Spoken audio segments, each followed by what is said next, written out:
તો બનાસકાંઠામાં પૂરગ્રસ્ત ખેડૂતોને નુકસાનીનું વળતર આપવાની પણ માંગ ઉઠી છે। ભારતીય કિસાન સંઘે જિલ્લા કલેક્ટરમાં રજૂઆત કરી હતી।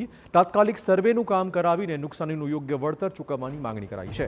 દાંતીવાડા ડેમમાંથી બનાસ નદીમાં પાણી છોડવાની પણ માંગ કરાઈ છે।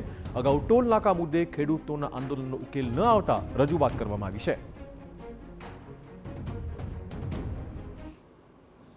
સર્વે કરી અને પશુઓની સહાય, પાકની સહાય તથા બીજા બી જે કોઈ અન્ય નુકસાન થયા છે એની પણ સહાય તાત્કાલિક ચૂકવે એવી અમારી વિનંતી છે। એ કરવા માટે આવ્યા હતા। બીજો મુદ્દો અમારો એવો છે કે જે દોતીવાડા ડેમ છે એ દોતીવાડા ડેમની અંદર પાણી ફૂલ ભરાઈ ગયું છે, તો કોઠા વિસ્તારની અંદર જે સમજી આગળ જતો જે મતલબ હાલ પાણીનો મેન બોરના તળ ઊંડા ગયેલા છે, તો જો નદીમાં પાણી છોડવામાં આવે તો કુવા રિચાર્જ થાય અને બોર પણ રિચાર્જ થાય અને પાણી ખૂબ ચાલે।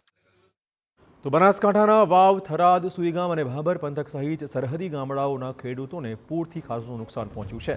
ખેડૂતોના પાક પાણીમાં ગરકાવ થતા નિષ્ફળ નીવડ્યા છે, પશુઓના પણ મોત થઈ ગયા છે અને તેથી તાત્કાલિક સર્વે કરીને યોગ્ય વળતર ચૂકવવાની માંગ કરાઈ છે। આ અગાઉ ખેડૂતોએ ટોલનાકા મુદ્દે પણ આંદોલન કર્યું હતું, જેનો પણ ઉકેલ ન આવતા ફરીવાર રજૂઆત કરાઈ છે।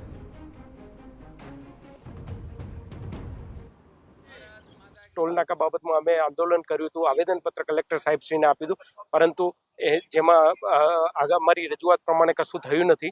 જે અનુસંધાને અમે કલેક્ટર સાહેબને આજે રજૂઆત કરવા માટે થઈને આવ્યા હતા।